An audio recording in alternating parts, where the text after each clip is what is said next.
Summoned unintentionally as a healer, Usato defies expectations by surpassing even the legendary heroes in strength. His life outside this newfound role is a stark contrast, ugly, disgusting, and pathetic, resembling the typical high school experience. Bad grades, lack of friends, and no romantic entanglements echo the relatable struggles of many. Despite this, Usato's compassion extends to simple acts like helping birds, emblematic of the stereotypical nice guy. Yearning for an escape from mundane reality, he harbors a deep desire to be part of a fantastical realm, seeking solace from the monotony of his ordinary existence. However, on a particular day, his umbrella is stolen, leading him to opt for waiting until the rain subsides. Despite his patience, the rain persists. Suddenly, the student council president Susan approaches, inquiring about the situation. Nervous in her presence, Usato admits to not having an umbrella. Susan informs him that the school is closing soon, prompting Usato to interpret it as a signal to remove his unattractive face from her view. Deciding to depart, Usato is halted by the stunning and flawless president, who insists she won't allow him to get wet. Unexpectedly, Vice President Kazuki emerges, the epitome of a perfect guy, offering Usato his spare umbrella. Susan inquires about their friendship, but Kazuki clarifies they're merely classmates. Usato, puzzled as they've never spoken before, recognizes that he fits the mold of the typical unattractive nice guy. Expressing gratitude for the umbrella, Usato receives it, prompting Kazuki to inquire about his preferred name. Susan intervenes, asserting that she will also address him as Usato. Our less than impressive protagonist blushes, interpreting her actions as a flirtatious gesture. They propose walking home together, leaving Usato in disbelief at the chance to stroll with the cool kids. He agrees, and during the walk, Usato notes Kazuki's tendency to interact mainly with girls. Susan playfully teases Kazuki about his popularity, and Usato decides to take his shot. He compliments Susan, likening her to a goddess, despite his limited ventures outside his mom's basement. Susan modestly claims to be an average student, but Kazuki joins in, labeling them the Dumb and Dumber party, highlighting Susan's perfection, excellent in academics, sports, kindness, and physical appearance. Kazuki notes that Susan poses the same question to everyone.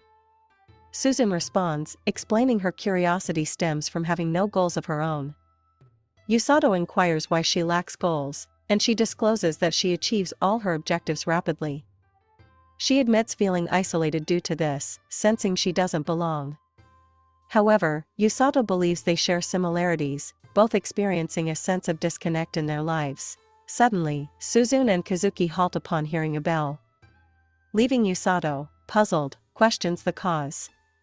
Kazuki inquires if Usato heard the bell, but he hasn't.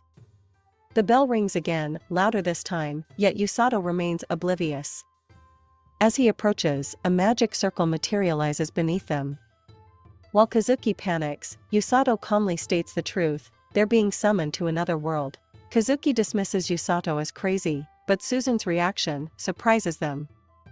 She smiles, excited about the prospect of reaching a place filled with magic, monsters, and heroes. Soon after, they open their eyes to find themselves in a peculiar room, where they spot a random old man seated on a throne. Usato finds himself puzzled by the unfamiliar surroundings and people, while Kazuki remains equally clueless. Seeking Susan, he discovers her thrilled and grinning, convinced they're in another world. He assumes she may have lost her mind. Meanwhile, the old man on the throne, identified as Lloyd, expresses happiness that they have awakened. Kazuki, in his usual arrogant manner, demands an explanation.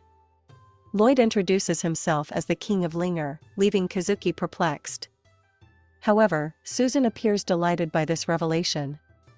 Lloyd proceeds to explain that they have been summoned as heroes, much to Susan's increased joy.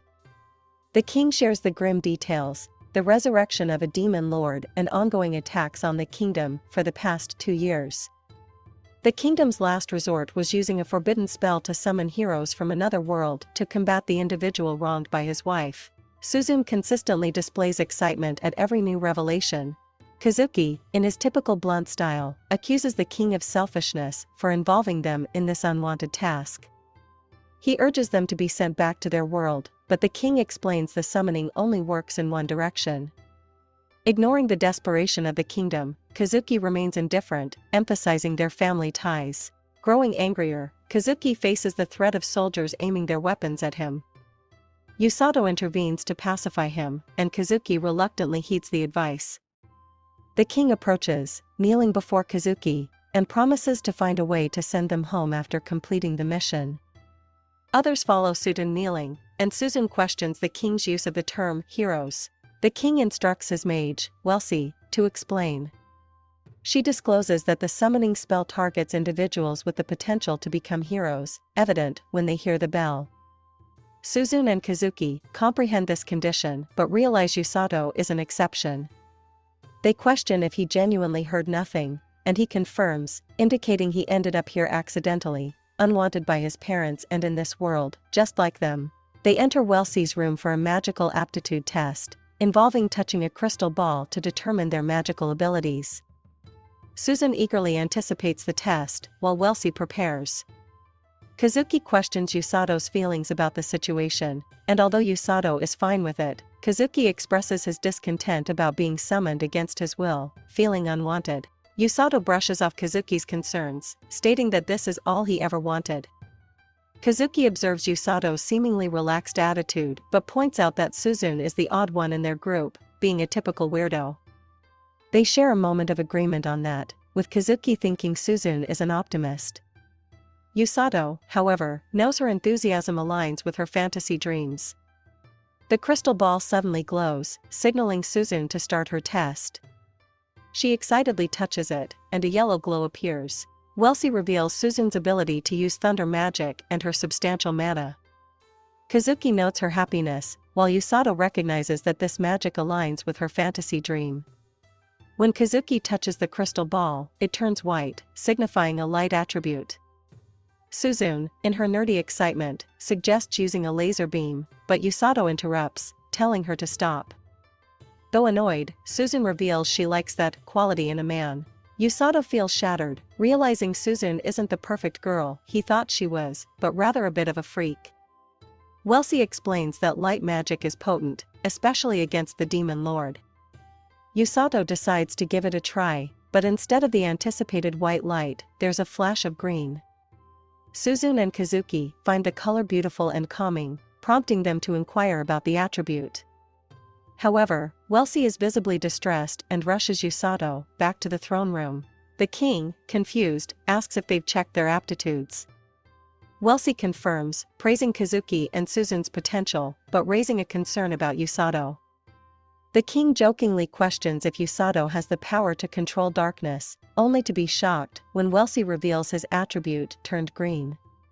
She explains that his attribute is extremely rare, but the king hastily interrupts, instructing her not to disclose it. Confused, Yusato wonders if his attribute is bad. The king starts strategizing, emphasizing the need to keep Yusato far away from the castle. He considers hiding him in town but expresses uncertainty about finding a truly safe place. Meanwhile, a woman walks in the hallway, unbeknownst to them. The king instructs his guards to make preparations, and Yusato, feeling lost, asks if he's dangerous and if there's someone else with his attribute. The king panics, admitting that there is another person with Yusato's attribute, but that person is trouble. Suddenly, a woman enters the throne room, causing a stir. This is the person the king was referring to. She inquires about the summoning ritual and whether the heroes have arrived. The king tries to play it cool, suggesting it might be her day off, but she insists she never takes any days off. Spotting Yusato, she questions if he's the hero. Yusato, frightened, retreats, and the king explains he was mistakenly summoned along with the heroes. Referring to Yusato as an average pleb, the king's nervousness is evident. Rose, introducing herself as the captain of the rescue team, asks for Yusato's name. However, he senses that she appears more like someone who should be causing harm than rescuing. Welsi intervenes, mentioning that the heroes are waiting by the crystal ball, offering to take Rose there. Rose agrees and prepares to leave. Relieved that things seem to be going well, the king advises Yusato to rest while they figure out his situation. Yusato complies, but is eager to understand the meaning of his magic attribute. Cluelessly, he asks about the significance of a green light. This statement prompts panic in the room. Rose halts and turns back, questioning if he said green. Confirming it, Yusato inadvertently triggers her decision to take him with her, leaving the others in shock. The king panics, urging Welsi to remove Yusato from the castle. Welsi casts a spell, encapsulating Yusato in a bubble and forcibly propelling him outside the castle. However, Rose, displaying incredible speed, smiles and swiftly dashes outside. Welsi's bubble attempts to carry Yusato far beyond the kingdom's borders, but Rose catches up, delivering a powerful punch that shatters the bubble. Thinking he's doomed without parachutes in this world, Yusato prepares for the fall. Surprisingly, Rose reaches him and skillfully breaks her fall using a statue, catching him in the process. She addresses the king, announcing her intention to mold Yusato into a proper healer, and walks away. The king protests, claiming she wants to recruit more healers, but Rose ignores him. Back inside, Welsi informs Suzune and Kazuki about Yusato's abduction. Concerned about his safety, they demand an explanation. Welsi reveals that Yusato was taken to the rescue squad, clarifying that his attribute is healing magic. In a world where healers are rare, Rose, a member of the rescue squad, recognizes Yusato's potential. Meanwhile, as Rose takes Yusato under her arm to her base, a fox girl notices the unfolding events. Welsi continues explaining that Rose will teach Yusato everything she knows. While Suzune initially sees this as normal, Welsi discloses that Rose's training methods are unorthodox, implying that Yusato is in for a challenging experience. Upon reaching the base, Rose reveals Yusato's potential to become a healer. Confused, Yusato learns that he will be living there from now on, and Rose introduces him to the other members, who appear more like a band of bandits. Rose instructs them to take care of Yusato, but their introductions resemble a robbery. Tom gets kicked by Rose for making Yusato cry in fear.